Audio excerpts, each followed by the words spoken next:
What do you see as the difference between selling to that $500 client versus somebody who's paying $1 million? Selling is, my kind of selling was always consultative. From your perspective, what do you think is a good offer? The only guarantee I would ever give anybody was, hey, if you keep doing the same thing, you're going to get the same result. What are the first few steps for an agency to build the operation efficiency? The first thing you need to do, you're an accidental agency owner, right? What would that be like, the biggest mistake you've made? I'm not raising my prices fast enough. What's going on? What's going on? Everybody's actually listening to this podcast right now. First of all, guys, welcome back to another episode of The Nikhil Sai Show, which is hosted by me, The Nikhil Sai. And guess what's going on today? We're back with another amazing guest. And this guest has a very interesting background. I mean, we're talking about somebody who's in the space for over 25 years. I mean, he started in 1999 selling websites for $500 to his journey where he has now impacted over 20,000 clients, transform their agencies and grow them predictably using his agency playbook. Now, if you are a marketing agency who's trying to scale in 2024 and beyond, this podcast is a must listen. So let's not waste any time and actually let's welcome the humble guy on the show today, Jason Swink. Hey, Jason. Hey, thanks for having me on the show. Yeah, absolutely, brother. We are stoked to talk about how you think that agency game is going to evolve, and we're going to talk about agency mastery and what agency mastery360.com is all about and how you're helping agencies scale. But before we get into the nitty gritty and all the juicy stuff, can you give us context of your childhood? How was your upbringing and what was it like growing up, and what prompted you to get into marketing agency business in the first place, and how did you evolve from that space to actually helping other marketing agencies right now? Yeah, I mean, I think it was all by accident. I remember I went to the university and I always liked marketing. I was always creative. I was always drawing and I was a cartoonist. And so I went to school for marketing at first and had a marketing internship where they had me stuffing envelopes. And I literally was like, why are we stuffing envelopes? And they're like, oh, this is direct mail. We're going to send it out to get clients. I'm like, this is the dumbest thing ever. Like I wanted to figure out something where I could stop cutting my fingers on these envelopes and licking stamps.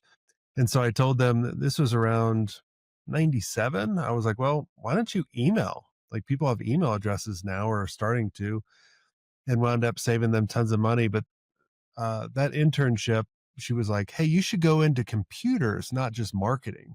And then that's when I started going into programming, and I was the worst programmer ever. But I learned how to outsource in college. That's the only way I got through. And then I fell into the agency space by one of my friends looked like Justin Timberlake from NSYNC.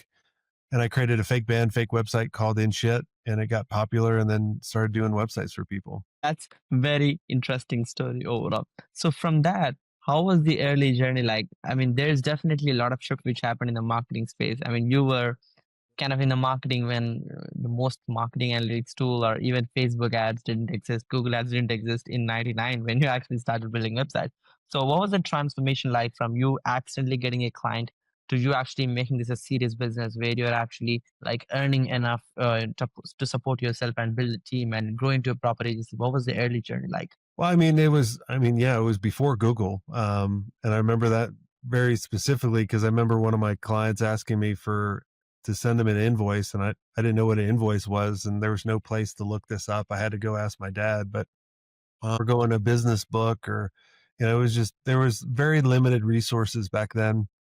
And, but yeah, I mean, I was a young kid, 22, and, I didn't have a family. I didn't have many expenses. I didn't have any debt. So, selling 5-6 websites a month was huge. Like I was rich, for that kind of lifestyle. And then eventually, obviously we sold $1 million websites, but that was many years and it took a lot of learning, to get to there. Makes sense. When you are starting as a complete beginner in the agency space, and then you start to kind of climb up and get higher and higher to get clients, that limiting beliefs are definitely breaking and you're getting to the next level. So what do you believe, because you've sold all scale of services starting from $500 website to $1 million ones, what do you see as the difference between selling to that $500 client who just needs something to show online versus somebody who's paying $1 million? And what do you believe goes into selling this higher ticket ones who actually are worth $1 million for the agency itself? Selling is, or my kind of selling was always consultative. Selling a $500, I mean, the people that buy $500 websites back then, there was really no selling because it was literally like, you need a website. I saw you in the yellow pages. Go buy this thing. And probably your audience has no idea what the yellow pages are. There's like these books Mm, that would have all these phone numbers and businesses in. mm, Um, you know, but selling, let's say $5,000 websites to $1 million websites, it's the same thing. All you have to do is figure out who's the right audience, what's their problem, how can you impact them, how can you help them out, what's the pain point that we can focus on in order to make, help them make a decision. But also too, I'm not chatting with people that I have to convince, right? I'm chatting with people that identified a problem, that want to solve a solution. And then I'm just going, well, based on everything you told me, here's what I recommend. And I would come at it at a place of, as like a trusted advisor, rather than a lot of agency owners or freelancers, they come at it at a place of like order taking, and they go, what do you, mm, I need a website, or I need social media or a pay per click or whatever it is. And they go, okay, I go do that, rather than asking the right questions to make that prospect kind of stop for a second and think about, well, that's a good question. I never thought about it that way. And then you're positioning yourself in a different way. Yeah, sure. I love that approach. And I believe the key to high ticket is absolutely consulting. Like if you don't consult, they don't see the value to pay you $1 million for sure. And Jason, I'm curious with, you know, obviously the book $100 million getting so popular in the space and Alex and Mosey with his free advice online, I'm seeing a gigantic amount of volume of new agency owners, marketing agency owners, and people who are selling services coming up with crazy, insane guarantees like, "Hey, I will work for you for first 6 months for free, and if it doesn't work, I'll pay you $5,000 in reverse." Like, I mean, I couldn't even fathom the type of guarantees I'm seeing, and it's No. definitely getting crowded.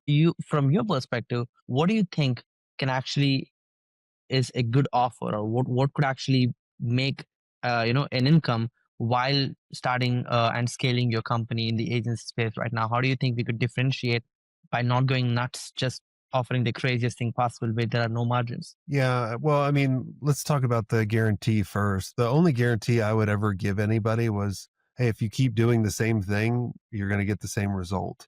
That was the only guarantee I ever promised to anybody. The people that mm, promised the guarantee of work for free and all that, because I get that all the time. People are like, oh, can I work for free? I'm like, no, because literally my time is more valuable than the money I would actually pay someone to do something. And if you think mm, about why agencies actually exist, they're the middlemen. They're the middlemen between a business and helping them figure out a solution. So whoever can figure out the biggest solution the fastest usually wins. How agency owners can really stand out, or agencies can stand out, is you have to get laser focused at who you can actually help, who you want to help, and who you can actually help. So if you start thinking about, if I was only going to be paid on performance only, who would I help, and what would I actually do for them?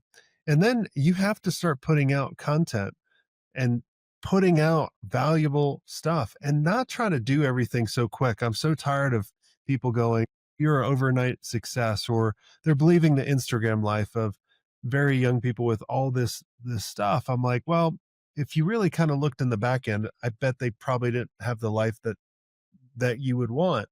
And so if you can kind of focus on just being consistent, being persistent, I've been doing the Smart Agency Masterclass podcast for 10 years, 10 years of doing a podcast. We've never missed one mm, episode, not 1 week. And now we do it twice a week.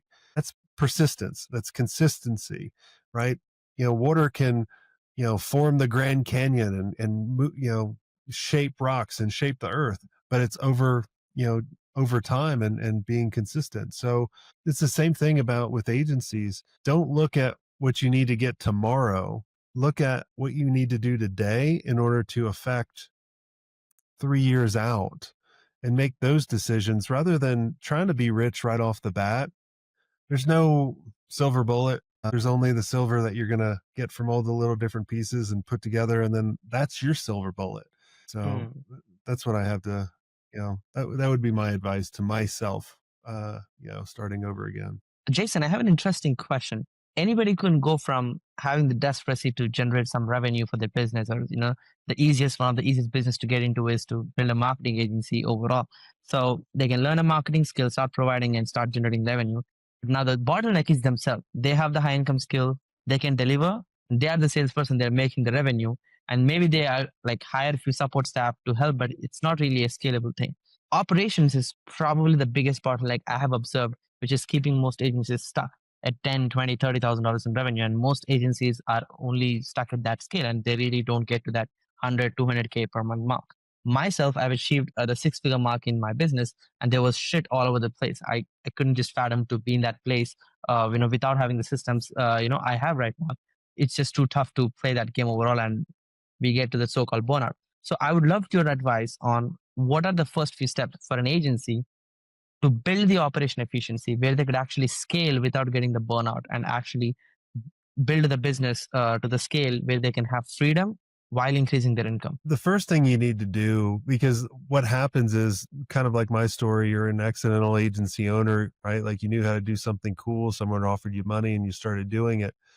And then you start building that business on referrals, which just isn't scalable. So what you need to think about is I need to raise my prices. You think about if I was at $20,000 a month in reoccurring revenue, great income for just myself. And like you said, that's not scalable. If I want to get to 100K, well, that means I have to 5X the amount of clients. Or if I want to get to 200, I have to 10X. Mm, Well, you're looking at it the wrong way. You need to look at it going, which clients would actually pay 10 times more? So then I could still have 5 clients, and then the 5 clients would be making me 200K. Now you're making way more profit. You can afford the right people. Now, what a lot of people do in the very beginning is and I believe they should hire VAs to help out, do a lot of you know, the, the mundane stuff to get rid of the $10 tasks. For the bigger ones, you need to look at yourself and going, what am I really good at? And what do I suck at? And you don't need to work on the things that you suck at. You need to hire for that. In my case, I was always really good at consultations and sales. I hired a project manager and then an operations person in order to, I would sell the deal and then they would onboard them. They would actually, deliver the results. They would come up with a process that I used to have that was just totally made up every time. Right. And so you have to hire those. Now, when you're thinking about hiring people, you have to do a couple things. You figure out what is my core value first, and that will be your company's core value, because you don't want to hire your exact twin. That's a complete nightmare, right? Because your complete twin doesn't want to work for anybody. They want to that's so run a true. business. If you really think about what makes you up, like value is being resourceful, sharing failures, sharing wins, right? Teaching people. Those are our core values. So when I'm looking to hire someone, I'm looking at, do they exhibit these traits for for working with us? Because a person that believes in the same thing, that's the team, right? They'll start making decisions, and then all you have to do as a leader is say, this is where we're going, guys. Make decisions based on where we're going and our core values. Then, because before you give them that, they're going to be making decisions based on what's better for them. So like, for Mm, example, if you hired a operations person and you wanted them to grow accounts, but you didn't tell them, like you just said, grow an account and incentivize them, then they're going to be like, well, I got to do more work, but I'm going to be paid the same amount. Like, what? I'm not going to do that. So then they're not going to do that. But then as soon as you start letting them know where to go and you're paying them for that, faster. And then the last thing I'll say, most people, especially starting out, you're going to hire the cheaper person. You're going to hire that B level person versus the A player. Person will be 10 to 20% less, but the A person will deliver 10 to 20x more on results. So make sure you pick mm, the A player when you hire them. hmm. How do you spot them, or how do you differentiate? When do you know that, hey, this is the A guy and this is the B guy? Oh, because like, look, whenever I was hiring anybody, I would always kind of put them through. I'd do a bunch of mousetraps. Like for example, we just hired a marketing person, but we had like 700 applications. So one of the easiest ways you can do and saves you a shitload of time. But let's say I post a job on Indeed or one of these job boards.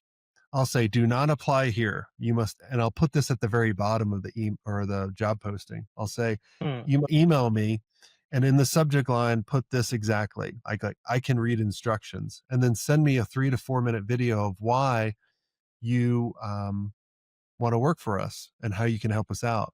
So immediately it takes the 700 applications and throws them out the door. Out of the 700, I think we got 20 people to email us. Out of the Hmm. 20 people that emailed us, maybe 13 actually put that in the email description. Out of the 13 that put that in, four actually created a video.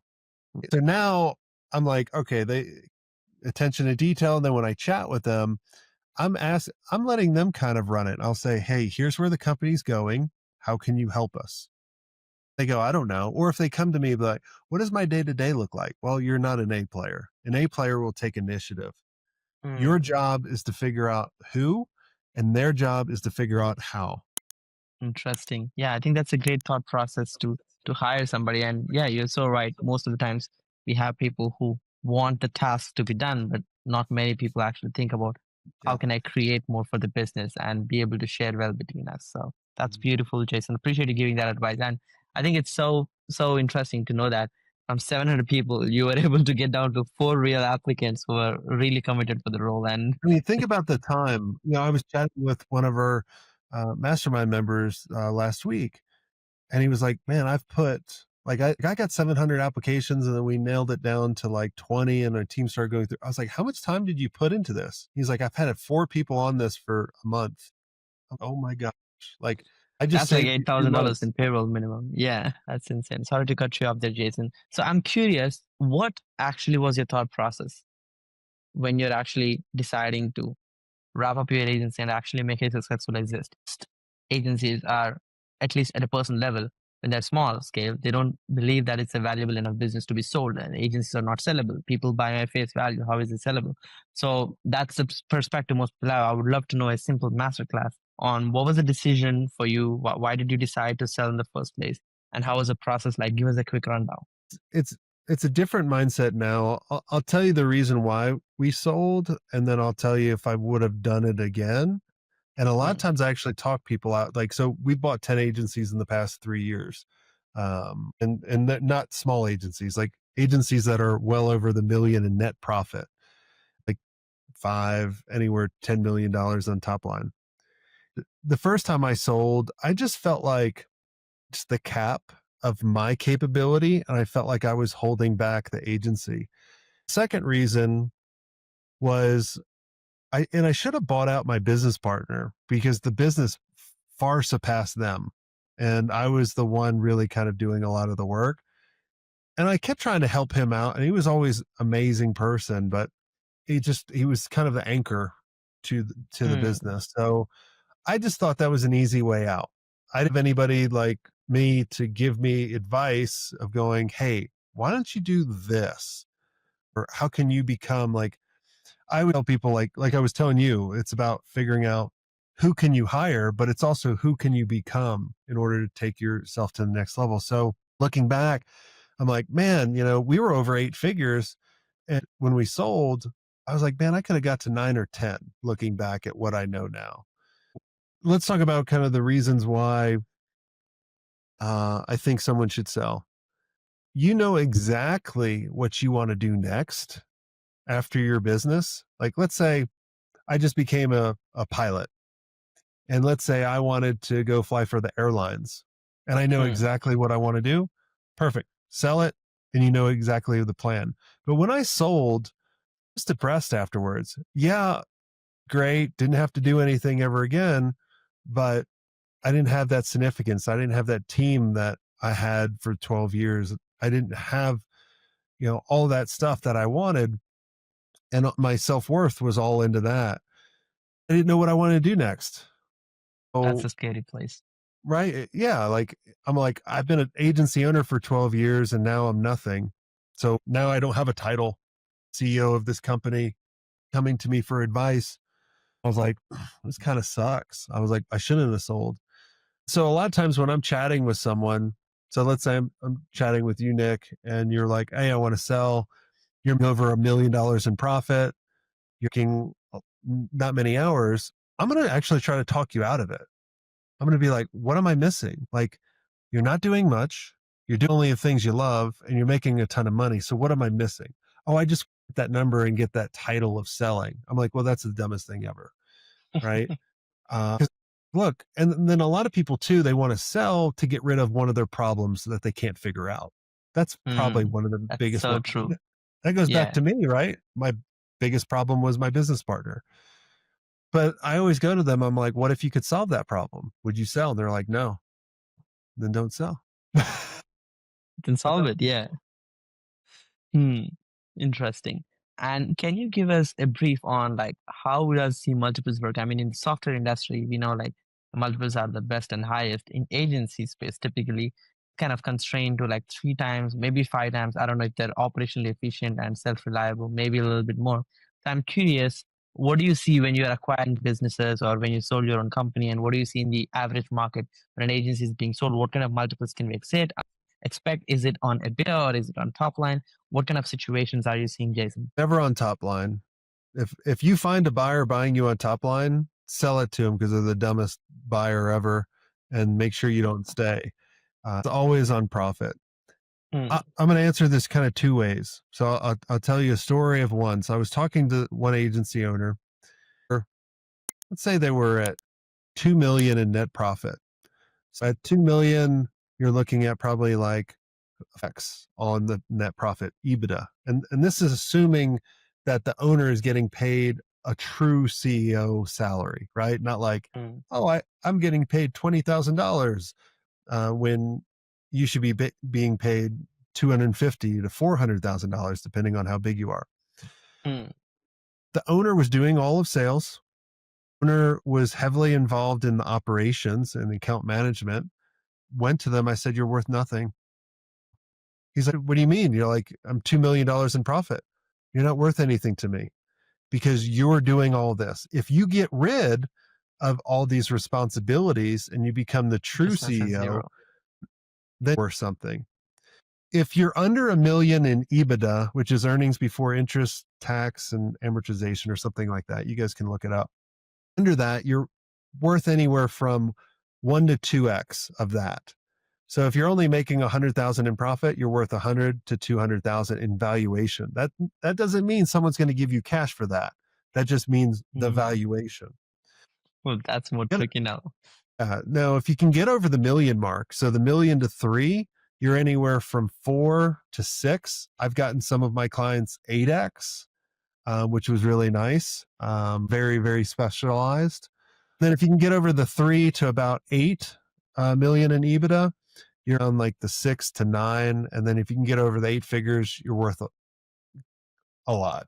The first goal is to get over the million in profit, and then you're worth something. If you're under that, and also too, if you're doing sales and operations and marketing and all these things, like if you can't go away for a month, like one of our mastermind members, his family's been really sick and he's constantly going back to India. And so he'll spend like a month in India and then he'll come back. But his agency is constantly growing. The sign of a true, uh, you know, agency that can run without the owner. That is worth something. Mm, yeah, totally. I agree. And that's very interesting dynamic. And appreciate you giving us very clear insight on, the multiples which an agency can expect. Now, can you point out the differences at a business owner level and at a business infrastructure level between an agency which is stuck at less than $300,000, $500,000 in yearly revenue to the ones which are actually making it to the multi 7-figure range and 8-figure range? Like you said, if you would go back and you could talk to yourself, you would not even sell and get it to 9 figures and beyond. So I'm curious, what things actually are the differences between these two companies?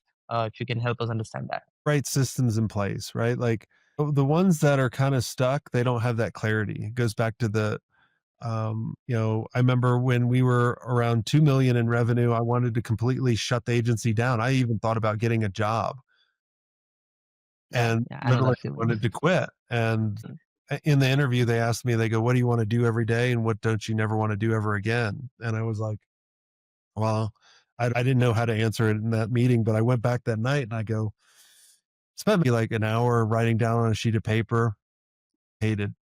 Then I spent maybe 15, 30 minutes, everything I loved. I was like, well, how do I get rid of the things I don't like? How do I delegate? How do I say no? How do I use technology, automation, AI, whatever it is? mm, And then I had that clarity of where I was going. So then I could pat to the team so then they can make decisions without me. And it was all about creating the right systems for building the pipeline. That's a pain in the ass for agencies, right? Because they're just taking on work that's coming to them. Versus, what if you could build your own pipeline with mm. channels from inbound, outbound, strategic partners? And then you're at a point where you can pick and choose to do the clients that you want to work with. Pick and choose the ones that can pay you the fees. So then you can afford the people. Because at the end of the day, no one just wants to scale their agency just to scale their agency. If they say that, they're a complete moron. Um, Mm. they want to scale it so they can get more time and more freedom and more money later on, right? Uh, and And the ones that really do want to have an impact, they want to reach more people, right? The ones that with the true mission driven ones. So those are kind of the exceptions. Yeah, go on. so I'm curious, the biggest thing, like the main component I observed what you're talking about is creating that systems. And most agency owners are at heart salespeople. They are the visionaries. They could have conversations like these and they can convert, they can get the cash, they can get the deal done, they could get the contracts, they could show up at the networking events with a smile on the face and close deals. And just like you, who had, I would say, a not so strength on the operation side. Like I suck at operations myself as well. I know I could do better, but that is not the biggest strength I had. I'm better in doing sales and connections and conversations over operations, I would say. So I'm curious.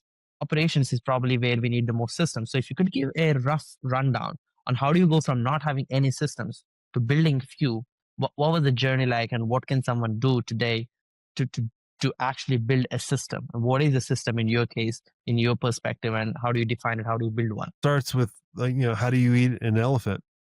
One bite at a time, right? So you're not going to start off with all the systems that I have, but you got to look at kind of, all right, let's look at for the operations.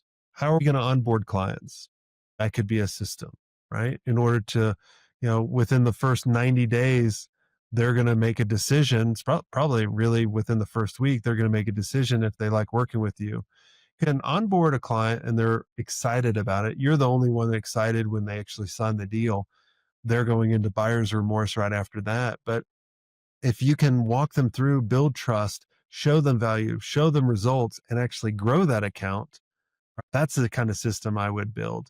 Or a Mm, system around avoiding scope creep, which always just crushes agencies because they sell something for this price, but then they don't have a process in place to avoid the client for asking for everything that's not even included. And they're not doing it on purpose, but you don't have a system in place. Like, one of the best ways to avoid, I'll just give you guys a little cheat sheet on avoiding scope creep. When it comes to you and ask you for something that's out of scope and it's very small, right? Like, let's say it's going to take you 15 minutes, 10 minutes. Tell the client, be like, hey, this is out of scope, but what I'm going to do for you is I'm going to do it. Now I'm going to send you a $0 change order. I want you to sign it and send it back. And it would literally show like the minimum 1 hour, whatever it is, like $400, $500 an hour. And it would just be zeroed out. Do that a couple times, right? For the 10-minute things. And it probably takes you 2 minutes to do. But what you're doing is you're training that client. So when they do come to you and saying, hey, Jason, I want this big thing, Nick, I'd love to do it for you. This is out of scope. I've already given you so much and they remember this. This is what it's going to be if you want to do it. And so just like little systems like this that you can kind of put in place to really kind of elevate the agency, to the new level.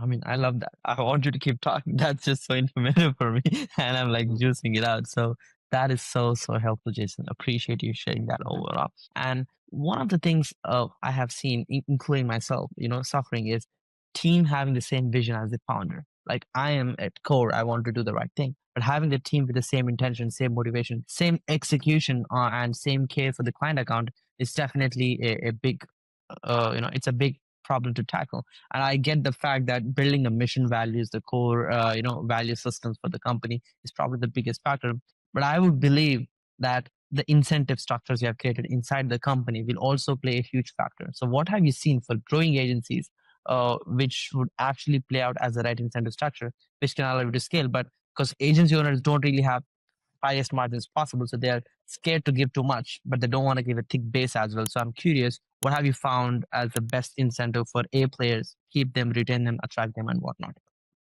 The A players not all the time want the most money. You want to make sure they want to be contributing. They want to feel significance. They want to, Hmm. be patted on the back, going, "Hey, that was awesome. You did a great job there." Right? They want that recognition a lot of times, and they Hmm. also are doing it not just for you, but they love the team that they're on. Right? Like I've built a really amazing team. I think they're more in it for the team members than just me. Like they're not in it to be like, let's make Jason a ton of money, right? They're in it to be like to follow kind of the vision that we have. And the North Hmm. Star that we have is to be a resource I wish I had when I ran the first agency. So like an example of this was we were writing a blog post many years ago when people wrote blog posts, like the top conferences agency owners need to go to. Team listed out 20 of them, 3 of them, I was like, I don't like these conferences. Told them to take it off. And my team knew why I told them to take it off. They're like, why should we take it off? I said, because they didn't pick me to speak at their conference. And they go, is it a good conference? Yes. So put it back on. So like the team could make decisions and even call me out on my bullshit. Right. And then really incentivizing, right? Like incentivizing a team too. You could do quarterly bonuses. What we would do is we would say, here's the overall company goal for the quarter for monetary, and then also for like something we want to create, whether it be a lead gen system or profit leak system, whatever it is. Hmm. And then I would go to the employees. Well, what are your quarterly goals based on this and based on your role? And then they would come up with that, and then I would put a value on it, and then I would pay them a quarterly bonus. Those are just some of the things that you can do. Yeah, that is really helpful. And can you give us a rough breakdown of the agency playbook and what makes this framework so effective for agency growth? It's the agency playbook's broken out into 8 systems, and it's all foundational systems, right? And it will stand the test of time. There's no tricks or hacks in it, and I'll explain it. So the first system is really around clarity. Where are you wanting to go? Who you want to help? And really helping you figure out that vision. So you're being more uh, proactive rather than reactive. The second system is Mm, about you position your agency in a way where you don't look like every Me Too agency out there, right? Like, what's the niche that you can go after? What's the right messaging? Can you stand out? It goes into the third system, which is the offering. Like, too many people pitch a retainer off the bat for month to month or a 30-day out clause. I'm like, well, that's not a retainer. That's just someone buying something they can get out of. But how can you structure your offer in a way where it's an easy decision for that prospect to say yes? And then a way where you can build trust with them and identify a problem. And then you can look at this client and say, can I actually help this person out? Do I want to help them out? And then go to a retainer. So those are those 3 systems are the foundational systems. And then mm, you can kind of move on to the prospecting, of figuring out, well, what's my inbound strategy channel? What's my outbound? What's my strategic partnership channel? Then once you figure out the prospecting, you're like, now I'm talking to all these people. Well, how do you create a sales system that's not dependent on the owner and build a sales team and mm, incentivize them?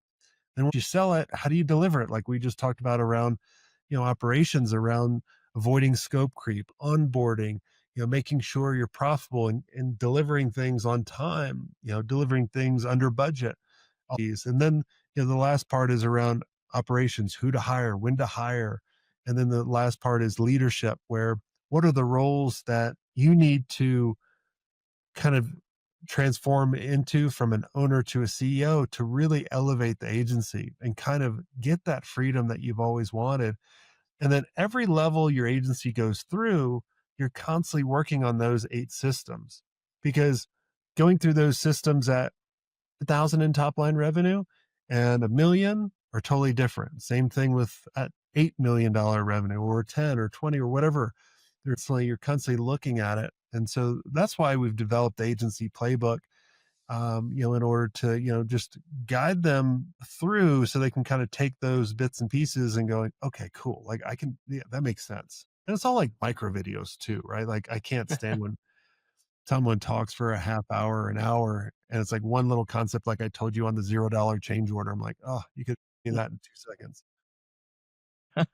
Yeah, I love that. I mean, that's just so fundamentally true. And I love the fact that you have broken down how not just agency, but fundamentally, when I'm looking at your framework, I'm like, wow, this could be applied to any business, most likely. Like, as long as you sell a service, it doesn't need to just apply for a marketing agency in particular. So I love that fact overall.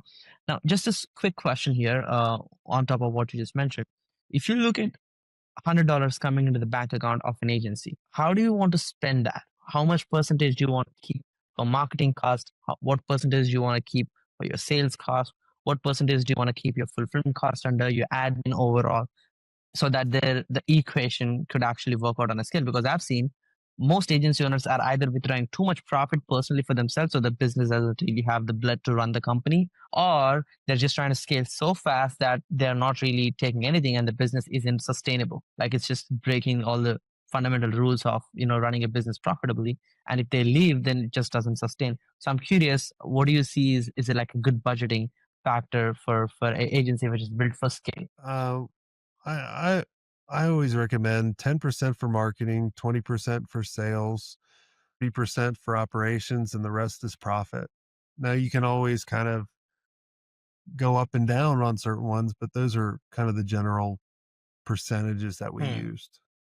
Okay, I love that. Thanks for a quick rundown. Now we have a series of questions for the next few, so I'm excited. Can you give us a quick roadmap, or I would say a quick list of tools you use on a daily basis to manage your personal productivity, your clients, your project, and the systems you basically run your company on? Well, is there's we create Trello boards for pretty much everything. It's a great brainstorming tool. Mm. Sure to connect Calendly for our calendar to really control our calendars, and kind of time blocking, because I only work from Tuesday through Thursday from 9 to 2. Outside, or well, I guess I'm kind of breaking my rule now. Well, no, I'm not. We still got 15 minutes on my side, Yep. but This is probably the last appointment on your calendar. the tools that we use, use email marketing tools. I don't want to say the one because I'm not the biggest fan of it. We're actually looking for another one. A lot of those tools just suck. Hmm, I agree. So, as an agency, when you're going after big clients, what do you believe is the best channel? Because most agencies, which I have seen, are trying to grow.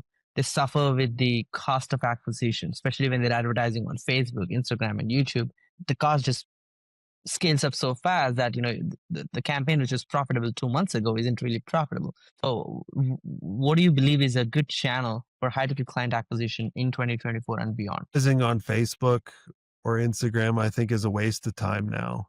Years ago, yes, it was great. But everybody, like, I can't tell you how many bullshit ads I see, and all of us are totally frustrated with it. It goes Hmm. back to what you said in the beginning. Here's my guarantee, and are you this? And I'm just like, don't even get on Facebook anymore, honestly, just because I'm so sick of it. Um, but what you should be doing is going back to what I was saying around having those 3 channels, right? Like you should be creating content. Like I applaud you for doing a podcast, interviewing people, right? That checks the box for outbound strategies, checks the box for inbound strategies, strategic partnerships, right? So if you're if you're a business and you don't have a podcast, you're a moron. You really need to look at doing one. Like it could literally be the best thing you've ever done if you're consistent with it. I agree. What else? You should be researching, like, come up with your top 50 hit list of people that you want to work with that you know you can help. Do research and then actively reach out to them. Like, Hmm. don't like spam them, but if you were trying to reach me and and you followed me on social, you'd be like, man, he loves public subs. They're the best in the world. And I can't get them in Colorado. If you were in Florida and you knew I like public subs, if you sent me a public sub, you would get my attention. Like I just got my pilot's license. Like I had someone send me this little cool cutout. Has an airplane on it and it had Swank on it. I thought that was cool. Or people will send me stuff like Swank Mountain. Like you'll get my attention, right? Like if you Hmm. research someone and find out what they're into and you send a strategic gift, like going to get their attention. Or if you reached out to me and said, Jason, man, something on your website you should go fix right now. And you gave me great advice and then I did it and it actually worked. I'd be like, damn, I need to talk to Nick. Like he helped me out on Hmm. that. That was a big thing. So Yeah, I love that perspective. I mean, again, fundamentally, it comes back to connections and being helpful in the end. Mhm. That just one guarantee won't really help your business, but how you actually treat people and what you stand for will do in a longer run. So appreciate you sharing that, Jason. there's Can you walk us through it? I'm Mm-hmm. going. I was Please. just gonna say No, no. there's a movie. I don't know if you've seen it. It's in the States. Tommy Boy. Have you ever seen the movie Tommy Boy? No, no. Sounds Um, familiar, but I haven't seen it. Yeah. you gotta watch it because then you'll get this. So it's Chris Farley in this movie, and he's trying to sell brake pads. Mm, And the one person goes, well, why should I buy your brake pads over the other brake pads? Because the other brake pads have guaranteed on the box. And that makes people feel all warm inside. And Chris basically goes, you know why they put guaranteed on the box? Because they know they're selling a guaranteed piece of shit. He goes, if you want me to take a shit in a box and mark it guaranteed, I can do that because I have time. And so whenever I ever hear people say there's a guarantee, I always think of that. Watch that movie. It's hilarious. yeah, appreciate that. I will definitely, bookmark it and, definitely spend some time this weekend to go over. But that's probably the accurate description. And I will remember that whenever somebody tells me a guarantee forever. So thanks for sharing Yeah, that. be like, I So got time. Jason, I can shit in a box. I'll mark it guaranteed. and you could buy it happily with a smile on the face. And Pay more for it. there's people that do buy shit in a box. That's the funny part. Like I found this one website that if you don't like people, you can put their address and they'll actually send gorilla poop or elephant poop. Like I was like, man, that's awesome. That's so funny. So, Jason, you said you only work from Tuesdays to Thursdays and 9 to 2, which is an interesting schedule. Can you walk us through a typical day when you're working, when you're not working? How does that differentiate? So, would love an average break day. Mondays are just getting ready for the week, brainstorming, just, my type of meeting. Or meeting with the team, podcast interviews. Days are really more dedicated to our community, our mastermind, and Mm, some podcast interviews, and same thing with Thursdays. And then Fridays are epic Fridays. So we go climb a mountain, go fly a plane, jump out of a plane, whatever, do something really most people don't ever do. It's kind of like a bucket list Fridays. And then mm, Saturday and Sundays are family days. So mm. Yeah, interesting breakout. And that's really helpful. If you could go back and talk to 20-year-old yourself and give yourself an advice, what would that be? be patient and focus. Focus means finish one commitment till success. Many people focus on one thing and then it doesn't work and then they move on to the next, which they were this close to making it work. And I've never really had trouble with that. It's like when I have an idea, like I'll focus on it until it's done. Mm, To almost my again. detriment. Days will go by. I'll be like, I'll keep working, and then I'll be like, oh shit, days went by. I mean, I love that. I think that's a very good trait for entrepreneurship overall. Mhm. So I love that. And what was the motto behind building agencymastery360.com? What was the reason you went from, hey, I had a successful exit to being like, oh, let me help other people who are trying to build one? And what's like your ultra vision? Are you trying to build a holding co and hold a lot of company? Because I hear you acquired a lot of agencies in the last few years. So I'm curious. It was by accident again. Like after I sold the agency, a couple years later, people were asking me, how'd you do this? How'd you kick her butt? How'd you blah, blah, blah. And I literally started helping people for free. And it really gave me a lot of enjoyment and a lot of satisfaction to see them succeed. And so then I started working with people one on one. I don't do that anymore, but build communities, and we build little mini masterminds that work Mm, really well together and help each other out, not group coaching. So I just wanted to build a resource I wish I had. I was always looking for a community or a mastermind that I belonged to that were just agency owners that were cool, ego, amazing, that were scaling at a fast pace. Knew they weren't perfect, but wanted to share what was working for them or share what didn't work and do cool stuff together. And so that was the whole idea around Agency Mastery 360. And then that opened up opportunities for us to create other companies. Like Republics is the holding company that buys other companies. mm. Yeah, and we'll see where it goes from here. Appreciate that. If you could look back and talk about the achievements you had and the next big goals, what would that be? Back, or what's the next big goals? Both. Like if you could talk about the biggest achievements you had and what you would like to achieve next. I just want to keep having fun. I mean, like, for example, revenue goals at the company, which a lot of people would be like, what? Like, that's crazy. Yeah. Our goal, and this is how we measure ourselves, is to take 50% of our mastermind members and double their EBITDA and reduce their work by 25%. That's how we Mm, measure. Like, if we're able to hit that, doing all that other stuff will happen. So make all our decisions based on that. So that's what I'm really excited about, of just sharing like how people can get to a place where they have more time, freedom, and obviously money. That's part of it with people, but that's not the main focus. Cause I also tell people too, I'm like, look, like there was a person I talked to yesterday. What's your number if you wanted to sell 4 million? Okay. Why'd you come up with that number? I don't know. It sounded like a good number. I was like, oh, that's the dumbest thing I've ever heard, but that's fine. Then I asked him kind of what his EBITDA was, 1.5 million in EBITDA. And then if you kind of recast a lot of the expenses, we probably could get him up to two. Like, all right, it's like, dude, you're worth like $10 million. What would you want to sell? Oh, there was a problem. Going back to there's a problem that he didn't know how to solve at that point. And I said, look, if I was, well, could take advantage of him really easy. And I said, look, agency's worth 10 million. I could have told you, I'd been like, yeah, I'll give you 4 million and then turn around and sell it next week for 10 and make 6 million like that. But like, yeah. it goes back to kind of, I had some really bad advice when I sold my agency. And I always promise myself, and my business partners always get mad at me. They're like, why are you so honest on these things? And well, I always promised I would, you know, tell people like the real truth of going, no, you should not sell.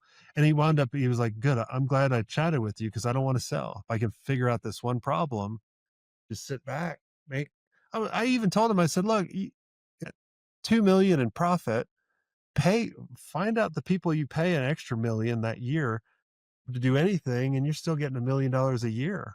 He's like, oh, I never thought about it that way. I'm like, well, you should. Yeah. I love that. And I really like the perspective you've given me overall on how to change your key metrics, thinking about your client success. And I believe that will help you achieve your ultimate goals overall.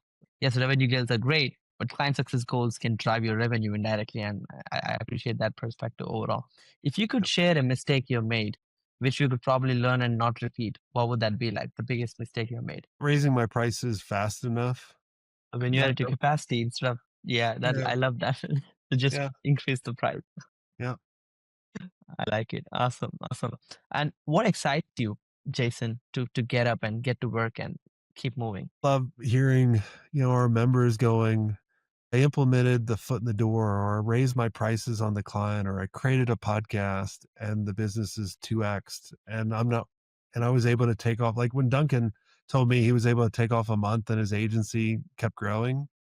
It's like fantastic. Like that's awesome. Mm, I would like, people will figure it out, but if I can help them figure it out quicker, we've done our job. that. And if somebody is listening to this whole podcast, and Jason, if they need your help, how can they find you? How do they get in touch with you or one of your teammates? Go to agencymastery360.com.